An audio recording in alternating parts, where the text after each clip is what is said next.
Nearly 50 million people in the U.S. don't have access to affordable, nutritious food. Very quickly, I identified that I was lucky because I could just get in my car and go whatever grocery store I wanted, but my neighbors couldn't do that. About 14% of people are food insecure. In Hamilton County, it's 15%, and in Montgomery County, it's 16%. What they're eating is not the best. Efforts are underway to change that. Nobody wants expired food, so fresh food is great. That woman came to a Cincinnati urban garden hoping to create one in her neighborhood. Meanwhile, Dayton residents know the benefits of freshly grown produce from their community garden. I think for children, seeing they can see a carrot and pull it out of the ground, they're more likely to eat it because all of a sudden they have this connection. Some neighborhood markets sell or give away fresh produce and other staples, but with low margins, it's hard to stay in business. Because of our lack of access to supply chains, it's hard to get the buying power to lower the cost of the goods. Food insecurity is a persistent problem, and one report says singling out neighborhoods without grocery stores as food deserts has failed to produce a successful solution. Can more urban gardens and community-owned markets fill the gap? Let's get into it. This is Brick by Brick, solutions for a thriving community.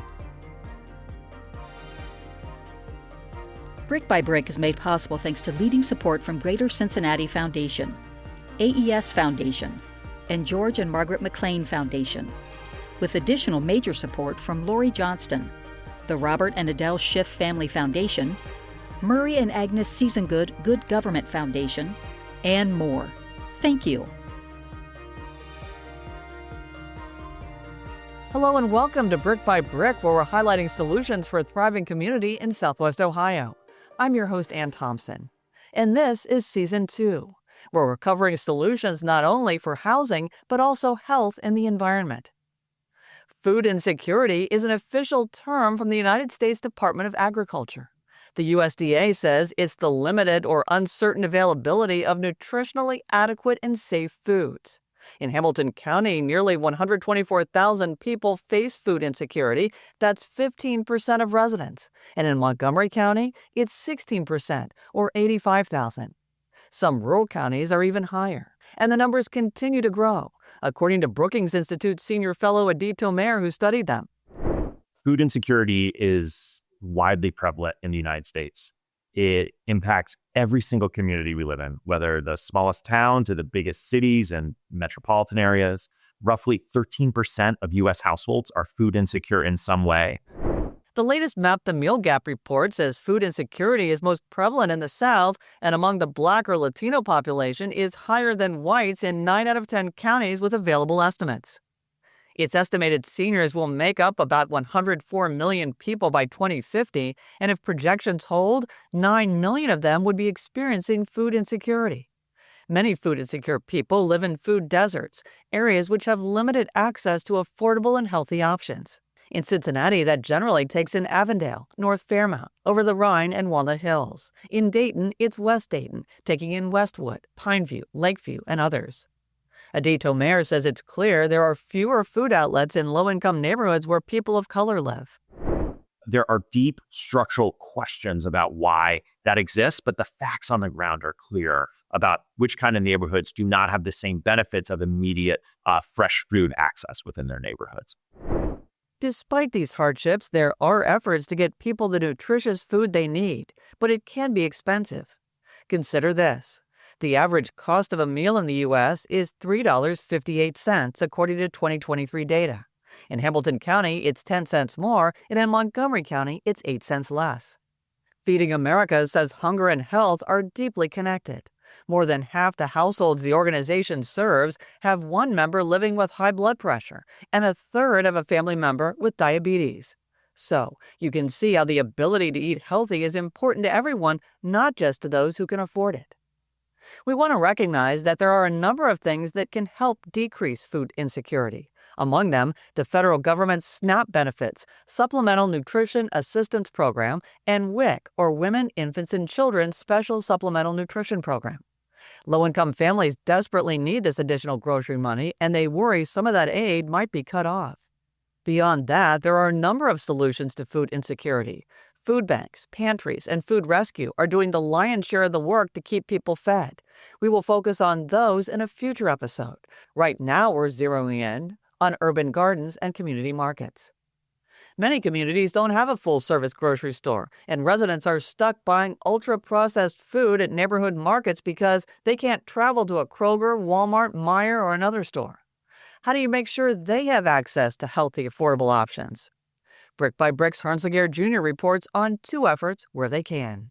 Thanks, Em. In food desert areas like the Lower Price Hill or the Old Dayton neighborhood, food markets are like an oasis. They provide much-needed fruits and vegetables and show that having access to a variety of food options enhances the livelihood of a community. Meiser's Fresh Grocery and Deli, located in Lower Price Hill, gives out package-free meals to local residents, as explained by site director Jasmine Taylor.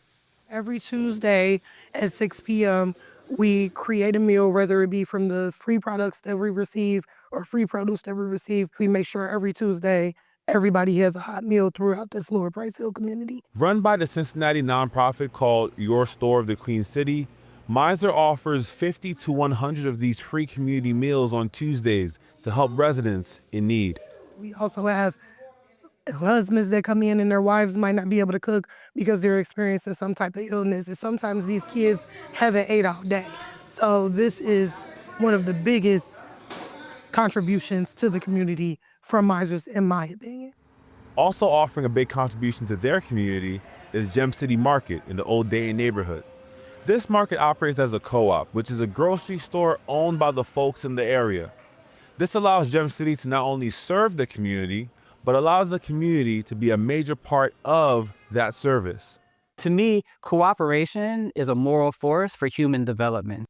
The board president of the co-op, Amaha Sellassie, says co-owning the market with the community is part of the effort to overcome systemic disparities. In areas that's been underdeveloped, one of the key things that you're fighting is like the trust issue. We've had a lot of over-promising and under-delivered, There's like a trauma that we've experienced. How do we shift to the community seeing themselves as developers? So how essential are these markets?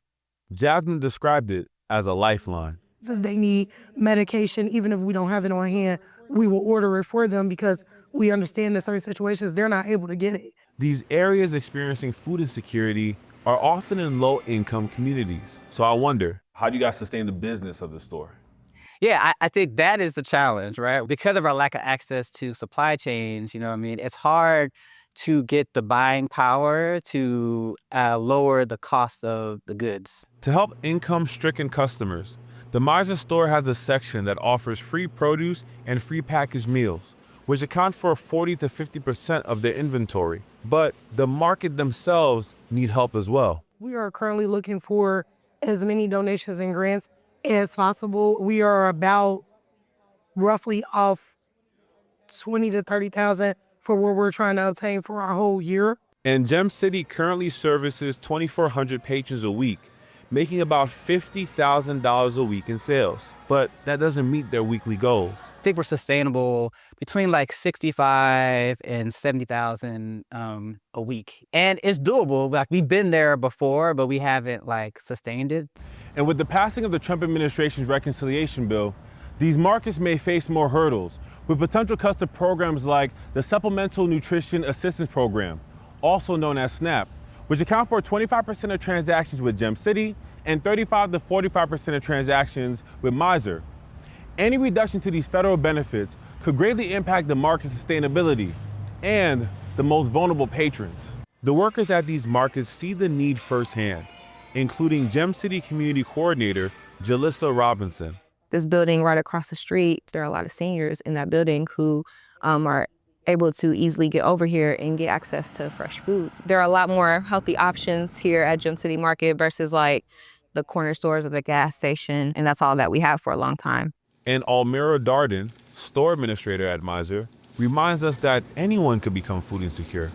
This community is experiencing a major food desert, and it's a great thing to be able to provide the resources to assist those individuals that need it most. And we're all, one step in, one step out from experiencing those same things. And the patrons from both stores say the proximity of these markets give them much needed convenience. When it came to the neighborhood, it changed a lot of things. So I don't have to go worry about how I'm gonna get to the store. I can walk here. I actually do have a car, but my car is broke down currently. With it being so close by, I just walk down here. They don't use money as like a barrier. They were like, oh, if you can't get this, we got free stuff for you so you can still eat. It's a pillar in the community, and people in the community have stake in it. There's no other grocery stores in the community that the people in the community have stake in. These markets are proof that despite socioeconomic problems a neighborhood may face, the solution can be found in the community. There's power in hope, right? Power I'm defining as like our ability to change the environment around us, right? The more I believe I have the ability to change the conditions around me, the more I'm gonna act to actually change it. Both markets are looking to invest in their store to increase access to food options for their patrons and to increase their revenue. Meiser began selling low-cost hot meals this summer. They also have an international section they're setting up to provide some more options in the store. Gem City has a 4-year plan in order to get to sustainability. They also have their annual meeting in September open to all 5,000 plus members of their co-op, where they'll be discussing different dynamics of the store, and they'll be getting input from the community on changes they want to make. And Thanks, Hearns. We'll talk to you in the takeaways. As you just heard Hearns say, markets struggle to stay open. West Oakland, California's crowd-funded grocery store was hit by a lack of support, the pandemic, and vendor issues. It closed in 2022. A Raleigh, North Carolina woman couldn't even get her market off the ground. Strongtowns reports Jessica Peacock wanted to reopen her great-grandparents' neighborhood store, but after a 3-year battle over zoning, she was out of money. After 8 years, a Waco, Texas store, Jubilee Food Market, has closed. Organizers point to changing grocery store habits after a SNAP pilot program allowed participants to shop online. ProPublica and Capital News Illinois looked at 24 stores in 18 states, including Ohio. And despite millions of dollars in subsidies from state and federal governments, many close their doors soon after opening or don't open at all. A few cities may try grocery stores owned and operated by the government. Chicago is doing a feasibility study. New York City mayoral candidate Zoran Mamdani has proposed them in all 5 of the city's boroughs. Also, the states of Wisconsin, Georgia, and Illinois are incentivizing them in food deserts. Researchers at the University of California, San Francisco, and San Diego are helping food entrepreneurs with an AI-powered platform. It's designed for people who want to open fresh food outlets in food deserts, suggesting access to loans and grants, and online maps that optimize the placement of fresh food outlets for foot traffic. UC San Diego research scientist Amarnath Gupta helped develop the software for NOURISH, and that's where it's being tested. He says there are 2 ways the platform is being used, one with a community development corporation and another directly with an entrepreneur. So somebody has an urban garden, and we are working with one such group. They are working with us to understand how they can incubate a new business around their urban garden, plus how they can form a partnership network with other food producers so that they can create sort of a food court type of business. Here's another possible solution. The Brookings Institute says communities have done a good job creating food maps. Where are those farmers markets, let's say, on the weekends? Where are the urban agriculture opportunities? So the more interest there is in the geography of food insecurity, the better we can think about spatial solutions to customize to the unique elements of every community. That helps residents and nonprofits create more awareness. Laura Schmidt of UC San Francisco is principal investigator for NOURISH. Coming in the next calendar year, we'll be moving towards scaling it up and bringing it to communities all around the country. We have looked in planning for how we're going to scale this. One of the big factors that we're taking into account is where the greatest need is. NOURISH is looking at places like Texas, parts of New York, the Chicago area, and Detroit. As we've been telling you, one problem for people living in a food desert is some don't have transportation to a grocery store. In Lexington, Kentucky, there's a city-owned 64-foot car hauler turned mobile grocery store that goes to every neighborhood once a week. The market is a joint effort between the nonprofit God's Pantry and Kroger. In its first year, it served over 1,000 customers, many of them seniors.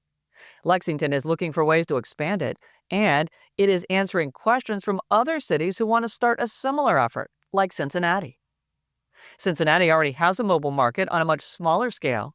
The 24-foot trailer is operated by the Free Store Food Bank, and for the last 6 years has been traveling to 10 neighborhoods. You can see what routes the Healthy Harvest mobile market travels at cetconnect.org and thinktv.org.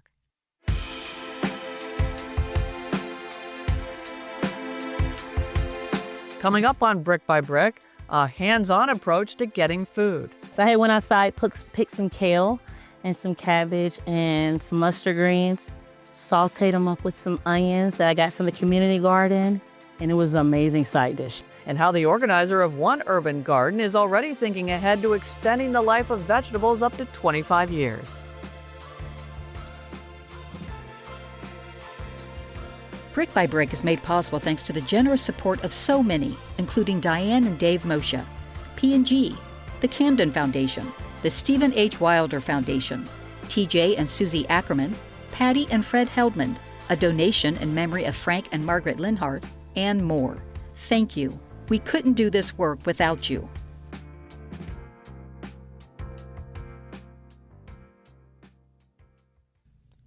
A thriving community is not just a place, a stretch of sidewalk, or the buildings. It's also the people that call it home, that interact with it every day. That's us, you and I. Hi, I'm Mark Lammers, executive producer for Brick by Brick. Whether it's about housing, health, the environment, or a neighborhood need or innovation, we want to hear your thoughts. Your input helps guide the solutions journey that we're all on together, and the feedback is also important for Brick by Brick's sustainability. To give us your thoughts, just click the link in the podcast show notes or explore all of our solutions stories on the webpage and click the big green button to share the latest from your neighborhood. Building community around solutions. It's just another service and benefit of your local public media. Thank you.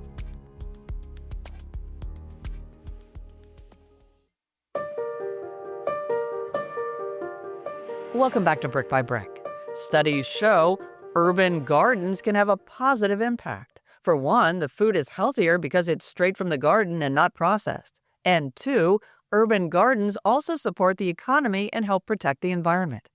One person said, it's not only about food security and food access, but rather nutrition security and nutrition access. And having a backyard garden or one in the community also helps save money.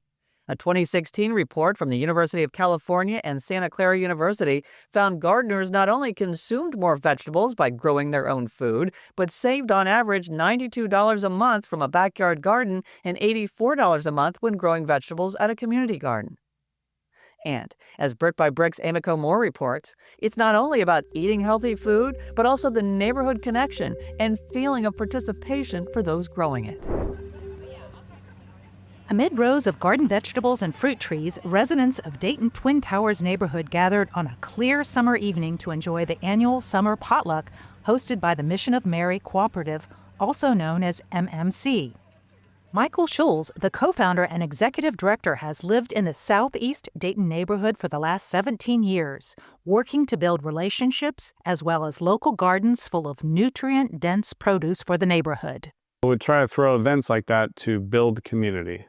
We're cultivating community with these growers and neighbors. For residents who want to grow their own food, MMC offers 2 free programs: community garden spaces for those who do not have a yard, or a backyard garden program in which MMC builds residents a garden plot in their yard and supplies seeds and tools. Cicely Foster, a nurse and mother of 3, has always wanted a garden. And there were times we had no food in the house, and we had a neighbor with a garden. And she would give us her vegetables. I ate so much fried green tomatoes as a kid. But I always remember that just if you don't have anything else, you can have your garden. You can go outside. So I've always just wanted that security as well, to know if COVID hit or something else hit, I can go outside and feed my family. Foster was thrilled when MMC built a garden in her backyard. Her food choices sprouted rapidly. Then this is our golden area. Have golden tomatoes. That's Miss Golden Gem, Miss Golden Glow. And this is Golden Crunch. It's going to be gold peppers. This is everyone's favorite friend, Jose Jalapeno. Everyone loves Jose jalapeno. We just pulled some off of him, but he has a baby growing right there. Foster has introduced healthier foods to her family and is creating life-changing habits. So these are things we just never, ever, ever had access to. They've never seen all these vegetables. My refrigerator is over half vegetables right now. I've never been able to say that in my entire adult life. Working to create fresh and healthy food sources, MMC obtained access to vacant property, improved the soil health, and built 169 garden beds across 6 sites. Yeah, we use sustainable regenerative practices because what we've learned is the healthier your soil is and the way you actually grow, the healthier your produce is. The more nutrient density it has, also the better it tastes. And that's a big win for the community we're serving. Foster's expanding her culinary repertoire while cutting her grocery bill in half. So I went outside, picked some kale and some cabbage and some mustard greens, sauteed them up with some onions that I got from the community garden, and it was an amazing side dish. The quality of food greatly impacts long-term health. 40% of the residents in Twin Towers live below the poverty line with a median income of $18,000. Not all food's equal. And so when you ask yourself, why do people in poverty have higher rates of chronic disease, obesity? It's not because they want that, but the food that's accessible to them for survival is not helping their health outcomes. Once a thriving area in the 1950s, Twin Towers was economically devastated as industries left and construction of U.S. Route 35 further separated the community from Dayton. People have seen us build this from the ground up on land that was empty for 30, 40 years, that was dumped on. And what Mission Mary tries to do with the challenges and the realities is say, how do we redesign a city, in this case a neighborhood, for the health of people? Today, with the help of volunteers and educational programs, they provide over 70,000 pounds of fresh produce annually to the community. In addition, their weekly farmers market and their boxed produce subscription, or CSA, provides revenue to the organization. Every Wednesday, we pack over 100 boxes for families, and we offer recipes with any produce that's in season, and they come pick that up at our farm. Twin Towers residents get reduced rates and can use federal assistance through SNAP or EBT to pay. We've taught hundreds of kids and families how to grow their own food. That's a generational impact. But if we've empowered some neighbors to be servant leaders as well, to take ownership of their own community and try to make a difference, I think that's another long-lasting impact to help make that programming sustainable. And I no longer, especially with the garden, I no longer just look at this as my house. I'm like, y'all, this is our land. Because once you grow something once, you can continue to grow it forever. That's what the seeds are for. And that is the joy of it. Once you do it once, your food is free forever. Forever. I'm Amiko Moore for Brick by Brick. And? Thanks, Amiko. We'll talk to you on the takeaways. The shelter St. Vincent de Paul used to run in Dayton, now operated by Homeful, will reportedly have a farm outside the facility. The Dayton Daily News reports the organization could one day provide fresh produce to its full-service market, Gettysburg Grocery. The article says men at the shelter could help grow the fresh food on the farm. Dayton has a handful of community gardens designed to alleviate food deserts, and so does Cincinnati. One of those organizations, called Brick Gardens, grows produce in Evanston, Madisonville, and Bond Hill, and looks to open another urban farm in Walnut Hills. There's also an indoor mushroom facility in Northside that teaches would-be entrepreneurs to grow their own. Bellarmine Chapel parishioner Florence Duklevsky harvests the produce in Evanston and hands it out at the St. Andrew's Food Pantry. When I bring produce, people might be standing in line. I say, oh, what have you got today? And it goes quickly. Vaughn Mayfield lives in Price Hill and came to Evanston to learn how to start an urban garden where she lives. The importance of it is to not be hungry. So that's the importance of having fresh food. And two, illnesses. Nobody wants expired food, so fresh food is great. And Brick Gardens organizer Dom Peebles isn't stopping there. He wanted a way to preserve his unused produce as well as food from organizations that do food rescue beyond their normal shelf life. Last month, he started freeze-drying them in Westwood First Presbyterian Church's kitchen. These heart-healthy meals are shelf-stable for 25 years. So to give you an example, we have a partnership with Cincinnati Public Schools. some of the kids that go to those schools are food insecure, and they don't get those meals over the weekend or over spring break or summer break.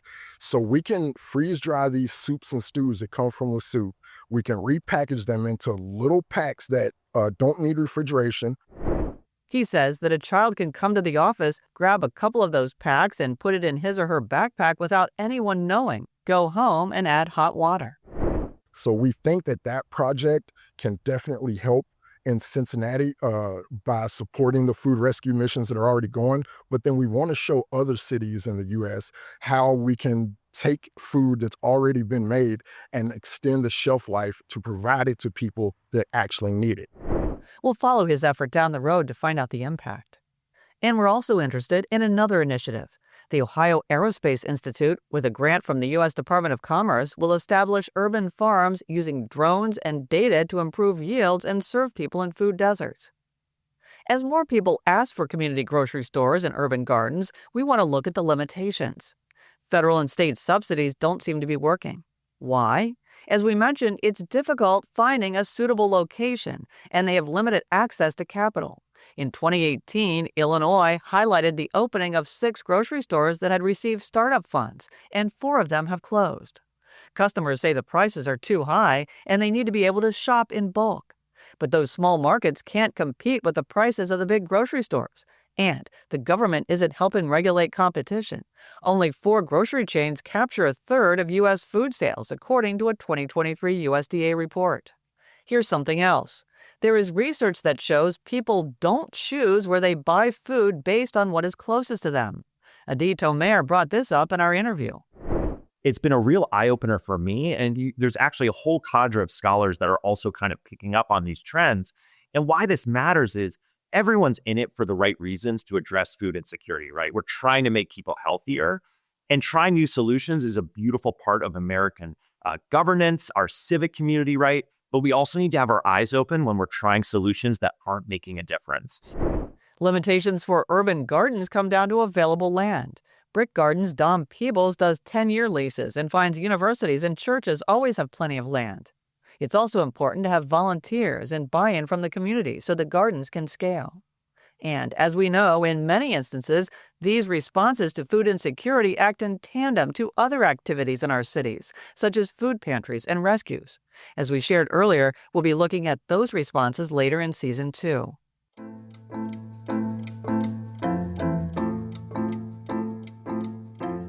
Remember, if you want to learn more about community markets and urban gardens and their effort on food insecurity and stories on health, the environment, and housing in general, there are plenty of resources, including web articles. Go to cetconnect.org and thinktv.org. While you're there, click on one of the big green buttons to give feedback or answer our current audience question. We'd really like to hear from you.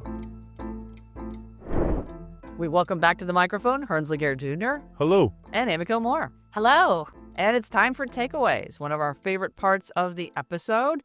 So, guys, Emiko, you learned a lot and met a lot of interesting people when it came to community gardening.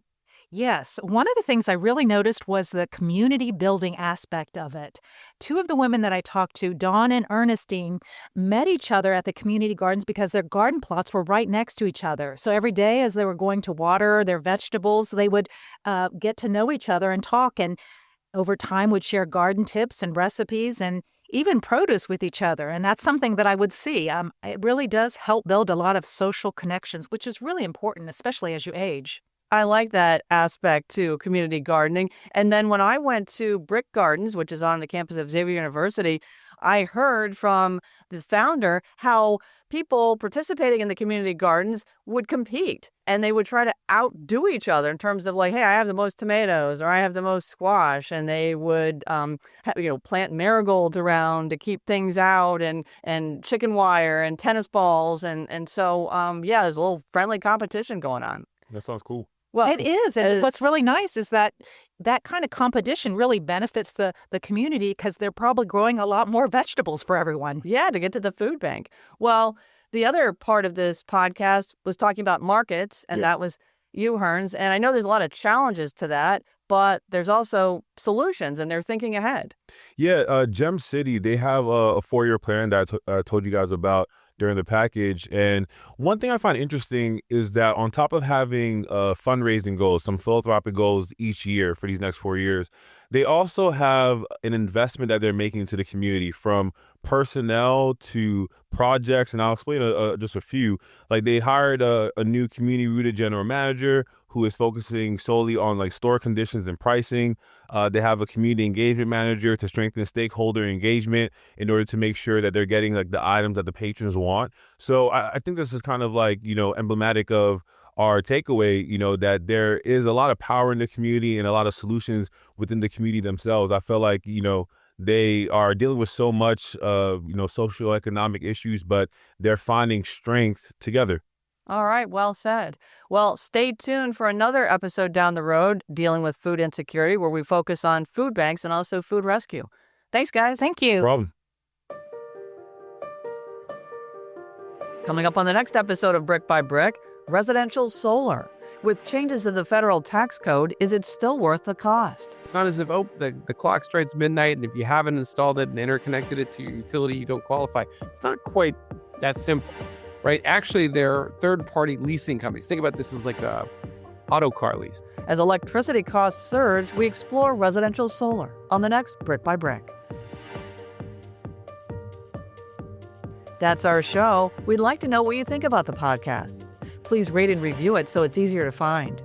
We hope you learned something, and if you did, tell somebody or start a larger community conversation about it.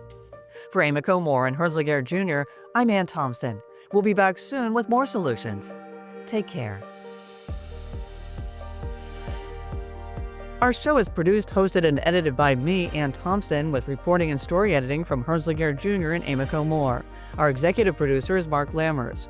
Audio sweetening provided by Mike Schwartz. Zach Kramer runs the lights and cameras. Derek Smith is our production specialist, and Jason Garrison is our production manager. Kelly May heads up our marketing and promotions, along with Mike Shea and Bridget Dillenberger.